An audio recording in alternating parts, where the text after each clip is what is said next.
Hello there, pinballers and pin builders. Happy day or night to you. Today, what we're going to do is go through some logic and how the logic in this game works. So, here we are at the main menu, and you can either scroll to the right up here, use the right mouse button to scroll back and forth, or the mouse wheel will scroll. And you can select a blank playfield right here to start with, or you can do a load blank here and either one. So just to explain what this little thing right here is, if you download or obtain the files for a pinball table from some other source, someone who has made a game and wants to share it with you, for example, until we get the Steam Workshop done, all you need to do is put your files in the right folder, and that is easily seen by clicking this, and you see where it says Save Games. That's the folder that you would want to use. So you type the name of your new file, as long as all your files are in these folders, and then you type your name of the save game that you're copying in there and hit load. It'll load that up for you. Just want to let you know that in case anyone's wondering what this does. Okay, so let's load blank. And that gives us a completely blank playfield, and we're here in the workshop, and right there is a blank cabinet and with the default textures on it. So what we're going to do in order to examine some logic is going to be very simple. In order to do logic, you need a few things. So by the way, you'll see there's a reticle right here. You can turn that off if you want to, but it does help with placement. So what I'm going to do is I'm going to scroll. This toolbar down here can be scrolled with the right mouse button or the scroll wheel. So I'm going to take a ball spawner and I'm going to put it up there. And right below that, I'm going to put a rollover wire switch. This is our standard switch. And then let's line those up. I know that's kind of distant. So we grab that and we can line that up over that switch. So when we press the B key, this ball spawner will spawn a ball and it'll roll over the switch for us. And to see that, if you just press Control S, that will save your table. But if you start with the blank one, it will prompt you for a name. So this will be Logic Example 1, we'll call it. Save that, and now we can go check it out. So I'll press Tab, and we'll go into play mode. And you know what? I want to change the room to the arcade because the lighting is a little bit different. All right. We'll hide the glass with the G key. And I'm going to turn the lights down just a bit with the left arrow. So what I want to do is I'm going to hit T to start a game. And not much is going to happen, except it'll kick a ball out after a second. And if I press the B key now, we'll see a ball spawn right here. And you see it rolls over the switch, and nothing is happening. Now those balls will drain and just disappear as long as this ball is here somewhere. By the way, just in case you're curious, roll the mouse wheel back to get it to pull back, and then press the left mouse button to shoot it. And of course, it's just gonna bounce off of the wood and come back at us here. That's fun. I don't know if you've noticed, but watch the spring there in the front by the ball. You see how it compresses? Yeah, we like details like that. All right, so now let's add some sort of logic to that switch. It's very simple. Switches will literally do nothing until you add some logic to them. So the first step is to go up here on the right to logic mode, and then over here we have add a logic controller, or you can remove all the targets from a controller, and I'll explain that in a second. So let's add a logic controller. Now the name of it isn't set, so we'll call this, I don't know, controller 1. Doesn't matter what you call it, but try not to rename these yet because we've discovered there is an issue with renaming them. The references to them may not be updated, so we're looking into that currently. This is a complicated system, you guys. I know that a lot of people probably look at this and think, oh, this is simple and easy. You know, well, it's very complicated underneath. So, you know, we're going to run into some issues at first. But once we get all those knocked out, no big whoop, right? Yeah. Okay, so I hit enter, and now my controller has a name. And you can grab your controllers and move them around just like anything else, but you cannot move other objects. I'm trying to move that switch. I can't move it. I can select it, which is important, but I cannot move it. Same with the ball spawner. I'm going to grab my controller, and the first thing I'm going to do is I'm going to get this switch right here, and I'm going to say that this switch, when it's rolled over, it triggers this controller. Number 1, right there. So when you grab the controller, you'll see the arrow. The red arrow indicates that something is a switch that is turning on or firing this controller. And it's basically just firing a pulse to the controller to say, hey, I've been switched. It's your turn to do something. So we'll put that right there. And let's just start super simple. With all the controllers you have so far, we have these options. They all do something, and we'll get into that in time. Right now, this is just Logic 101, so we'll keep it simple. So I'm going to just use this switch on and off, and I'm going to select points only, which is a completion type. So what a completion is, so you'll see, whoops, let me highlight that again. You'll see completion type here, reset on completion, and completion sound. So completion means that whatever that logic controller's purpose is has to complete in order for those completion events to take place, okay? So under switch, the switch is just on or off, and completion happens immediately along with everything else. But if you select something like sequential, where you're lighting a sequential series of lights on the playfield, that completion event won't take place until all the lights are lit. So I'll show you that too here in a minute.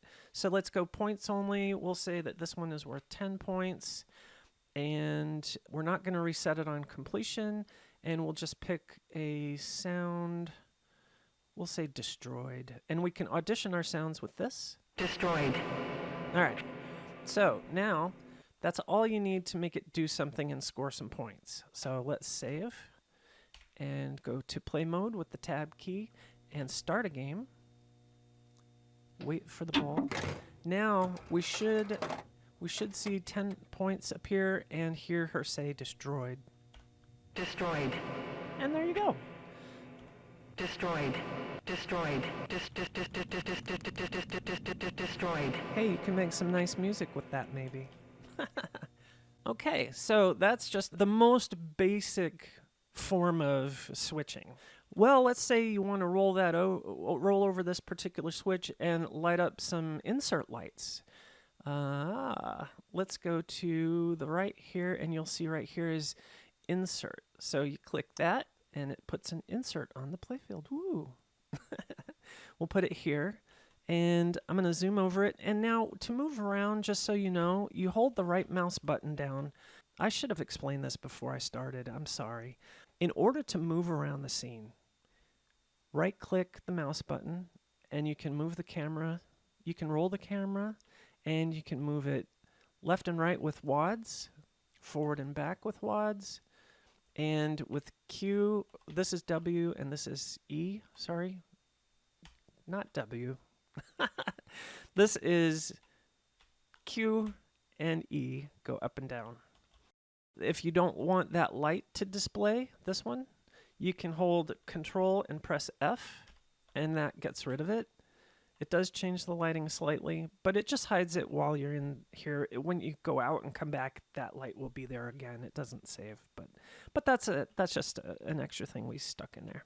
All right, so I'm going to grab this, and I'm not in logic mode. And what I want to do is, first of all, I'm going to press R to go into scale mode. So you can do W, E, and R to change these modes if you would like, or you can just click on them there like that. Okay, so to scale this, we select scale mode with the R key, and then if you move the mouse forward and backward, you can scale it vertically, and if you move it left and right, you can scale it horizontally. And if you would like to scale it symmetrically, just hold the Shift key down and then move the mouse around, up and down, forward, forward, backward, and you can change it to any size you want.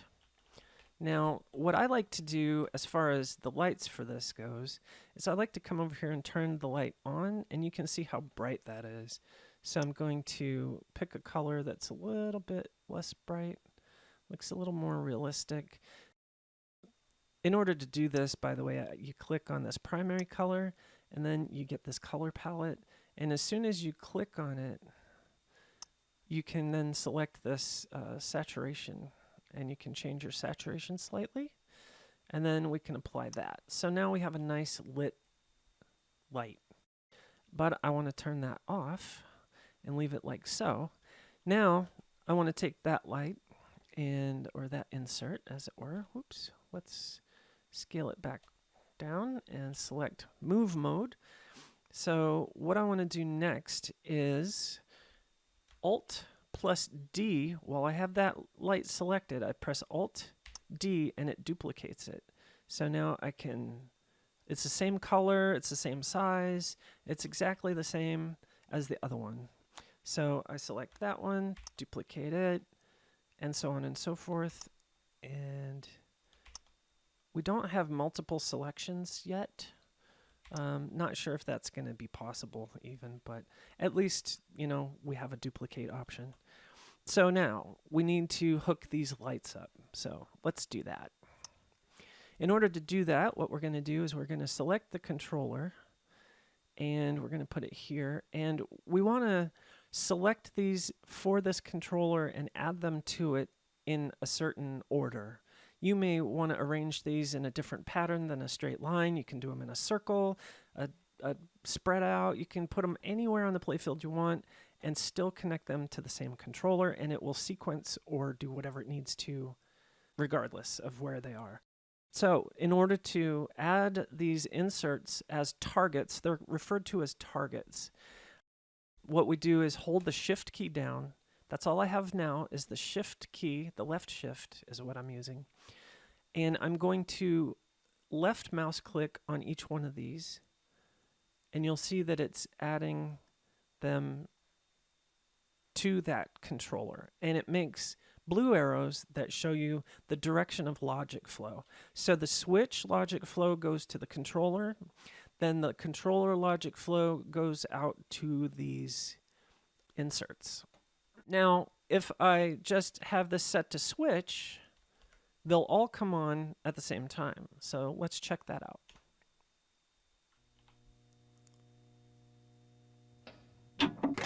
Okay, now when I spawn a ball, they should all turn on. Destroyed. And Destroyed. And you'll still get the points each time, the same amount of points. Destroyed. But the lights are on. Destroyed. Okay, so next, let's go add some different behavior. So we'll just switch it to toggle. And let's change this to something shorter. I don't know. Let's just go with that blip. That's simple. There we go. Okay, so now we're toggling. So let's save and to see what toggle does.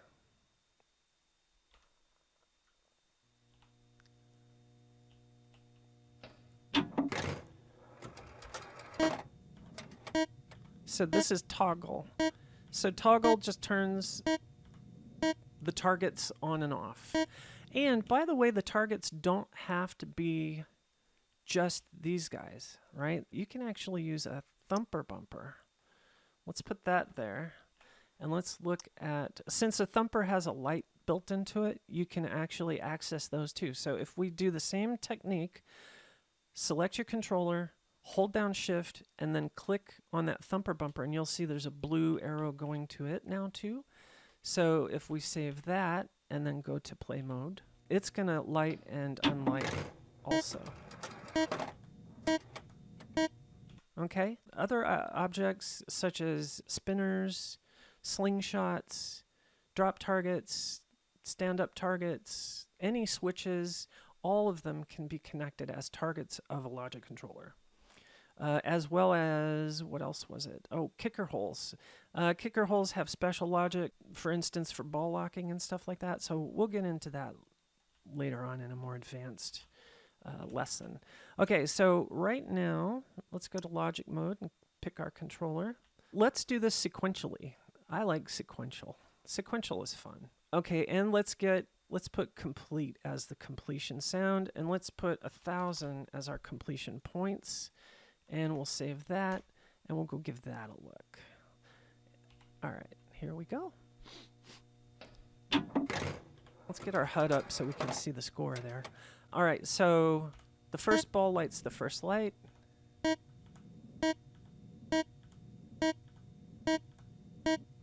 And now they're all lit, and the next one is the one that takes it over the top. And we should see 1,000 points in here, completion. Complete. Or complete.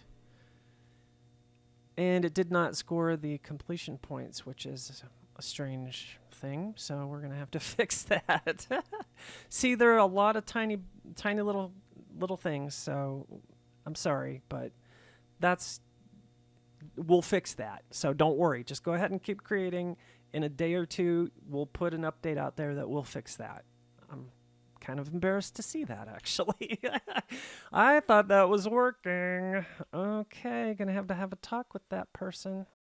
All right, so let's just keep on going, though.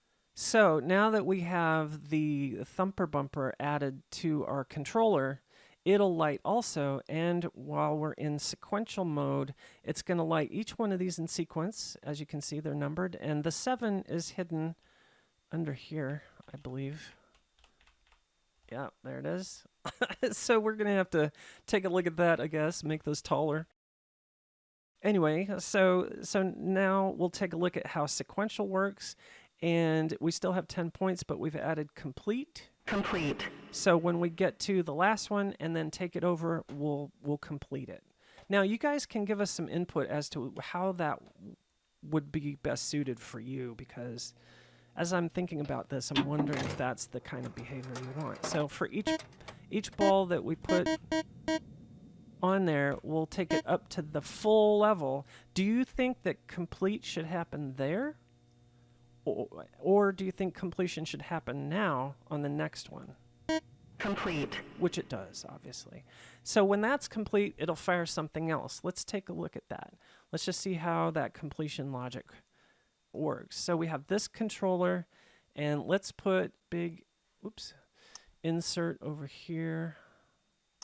We'll put this big one there, and we'll make it a nice, happy blue color. We'll make it a nice, happy blue color, and then we will create another logic controller over here, and we'll call it complete. And this controller will fire that controller, complete. And when we grab complete, you'll see there's a green arrow there.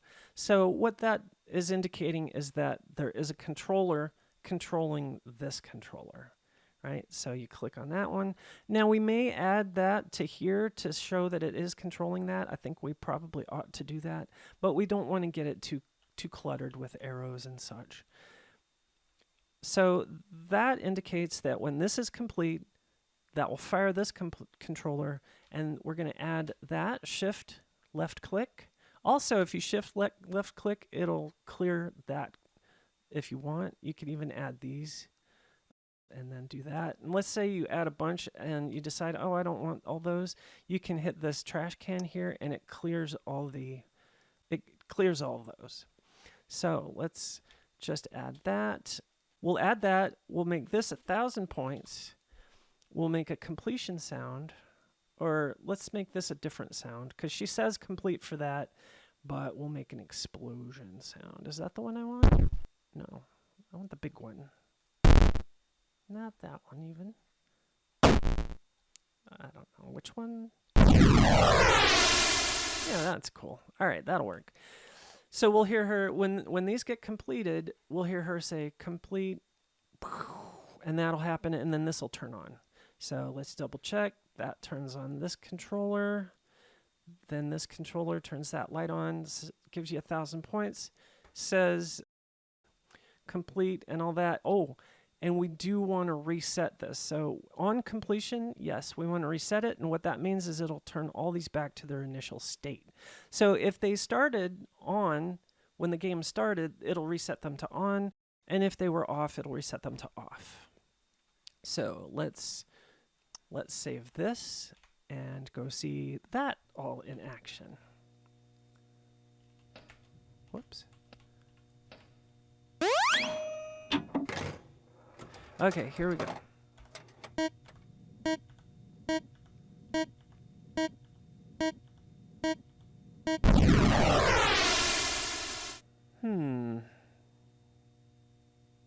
Why did that light? Is that lit? I can't even tell. Maybe it's too dark. You know what I didn't do is I didn't turn it on. Oh no, that's bright. So what the heck? Oh no. Am I having another problem here? What's wrong with this? Oh, okay. So here's a great example of how you can think that the game isn't working when it's your own fault. I'm getting in a hurry here. Trigger type. Well, you got to have a trigger type or nothing's going to work. So you can do all the setups that you want, but if you don't have a trigger type and a completion type, well, nothing much is going to happen. So that's going to be a switch, and we'll say points only. All right, so that should take care of our problem. Let's go back and take a look at that. That's embarrassing.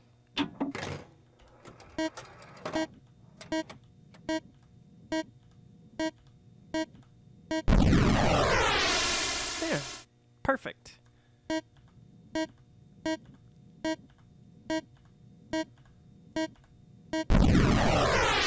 Now you see that blue insert is still lit, right? Well, you can change that behavior as well. So if we go ahead and pick this and we select toggle and then go back and run it again, you'll see that every time we complete, it should toggle on and off.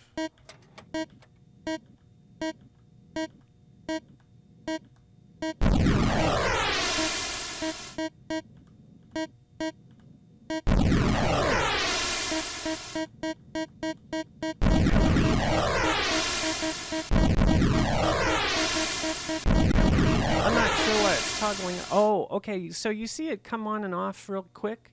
That is because there are too many balls coming too fast. So the ball speed of the click speed of the switch is overriding it.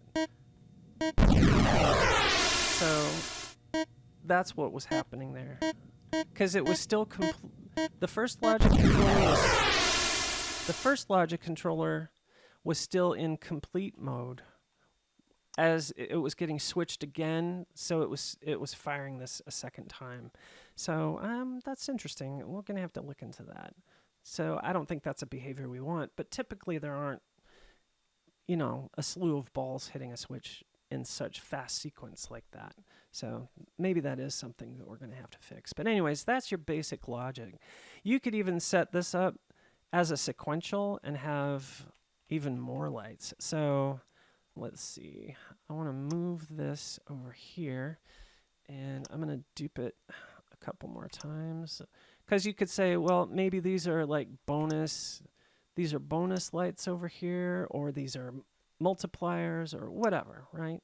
So we'll grab that, and we'll do these in reverse sequence this way.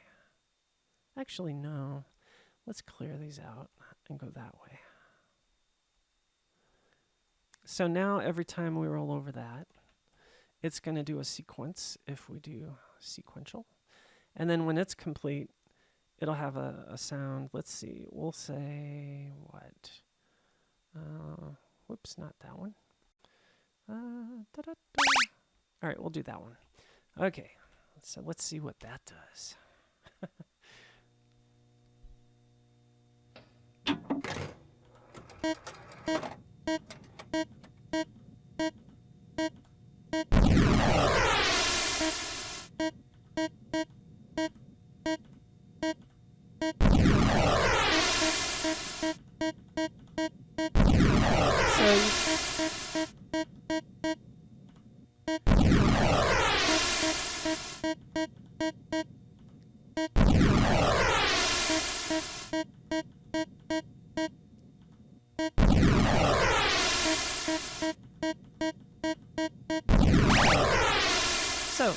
And it wasn't set to reset those blue ones after completion. So, and you heard the little sound that that one made on the right side, the blue inserts. Beep boop, made that little boop boop sound. Oops, I didn't want to add another. Add a bunch of credits, and then let's go back. So, if you want this sequence to reset after being triggered, you would just set resets on completion here. So that's that. I mean, that's pretty much the straightforward hookup of all that. Let's say that you wanted a different switch to do the same thing. If you wanted two switches to do that, all you got to do is just add the other switch that you want, go to logic mode, and you can set that to controller 1, and it'll do the same. So let's take a look at that.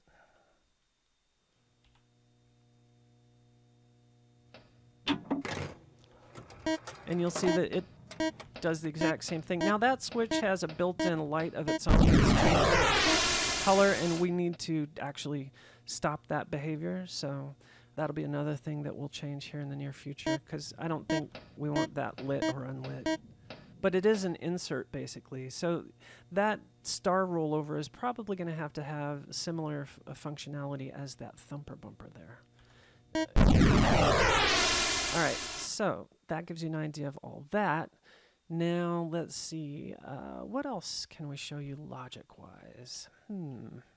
So you can take a drop target or a bank of them, and you can also connect them to logic controllers. So if I have this target selected, I can say it triggers controller number 1. And so every time it fires or drops, it'll trigger that controller. Let's see. Oops, wait. I need to have some... No, that's all I need. Okay, so let's test this out just for giggles. We'll put it right there. We'll move this out of the way, and we'll just leave it set up like that. All right. Pressing B to spawn a ball.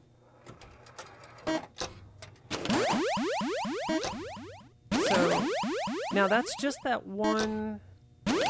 That's just that one switch. It's just one single switch. So that's how that works. Now, if you have a collection of drop targets, they're going to reset on their own. They have their own built-in reset mechanism. Some of that's going to have to be opened up, though, so that you can control more of it. And we want to integrate that more with logic. So that's coming up in future updates as well. But just wanted to show you that this is possible so that you could set up... Oh, wow, those are bright. You could set up inserts for each drop target in a bank of targets and use those to check if the targets are all down, if you want, for example. Another use for all this, wow, that is so bright. Another use for a logic would be in the case of these guys. So you could put let's duplicate that one and put it here, and then make sure we grab the right one. Nope, we want this one. So sometimes tricky if they're already connected to logic. You may have to, whoops, you may have to move stuff around like that. That's just the nature of the beast, I guess. But you could put this here and add a logic controller similar to this, where it just only switches on this one light. And then you could have a logic controller that checks those lights. So for example, let's say we want to check and see if all the lights are on for a given setup here. Let's just do this real quick. Where are you there? Okay, we'll do 2 more of those. And we'll set them up like so. And if you find that these are not rotated the way you want, select them and press the X key, and they'll straighten. Okay, so we'll duplicate this. Oh, help if I press the right button. All right, so again, Alt plus D does that. Now, basically, I'm not going to do this complete setup, but it is similar to this. So, yeah, that's strange. Let's see. Why is this? Oh, there. Now it's fixed. Sometimes you have to move this to get these splines to update, but now that's fine. Okay, so in order to turn this light on, we need a controller for that. So this is where stuff can get messy or dicey, but this is the way it has to be. So this will be round target 3 of the bank, right? So that's 1, 2, and 3. So this is round target 3 right here. This target controls it, so it fires it. So there will be a switch fire from that target to this, and it is connected to that. We're going to say it's a switch. It's worth 20 points. We'll do just some random sound. Yeah, that's perfect. Okay, so now that's the way that's going to work. So we'll do another one. Oh, wait, completion type is points only. Let's do another. Let's call it RT2. We'll connect it there. We'll select that target, and we'll connect it to RT2.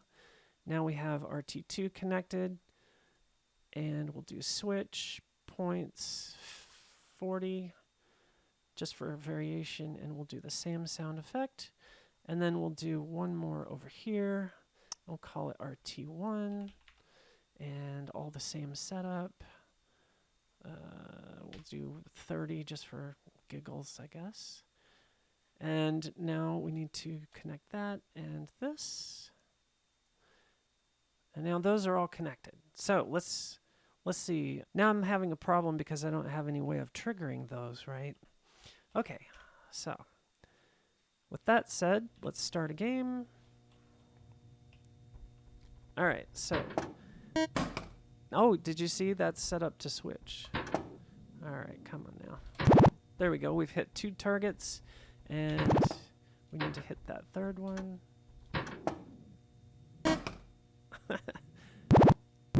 Well, that's funny. It's not really supposed to fire it from behind like that. Come on. I'm going to tilt it. Let's just spawn another ball. All right. Oh, for jeez. Oh, there we go. Okay, so now you see that the 3 targets are hit. Of course, you wouldn't do it this way, but this is just an example. So those are all hit. Now, you might think, okay, big deal. Can't you do a completion? Well, each one of these has to control their own light individually. And in order to check completion of individual lights like that, you have to add another logic controller. So we'll do that. We'll call this RT round target complete. That'll work. And then we'll add these 3 targets to it like this.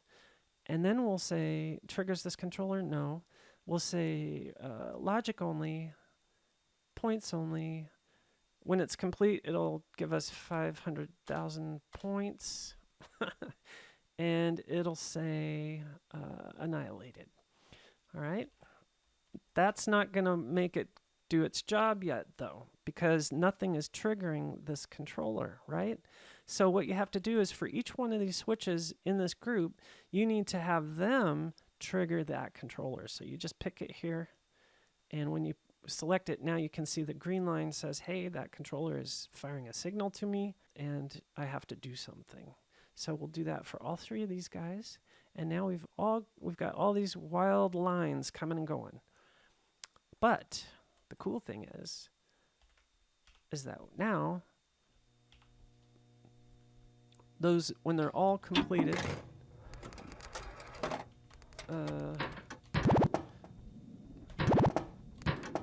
they will actually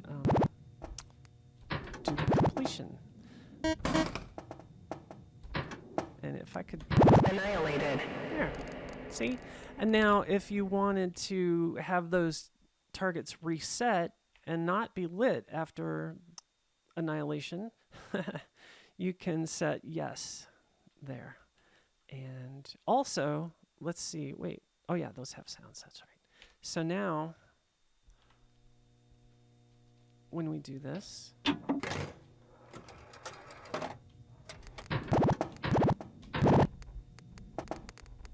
Well, it didn't say anything. Annihilated. There we go. Not sure why that didn't work. Maybe there's some sort of timing issue happening. We're gonna have to look at that. But you can see that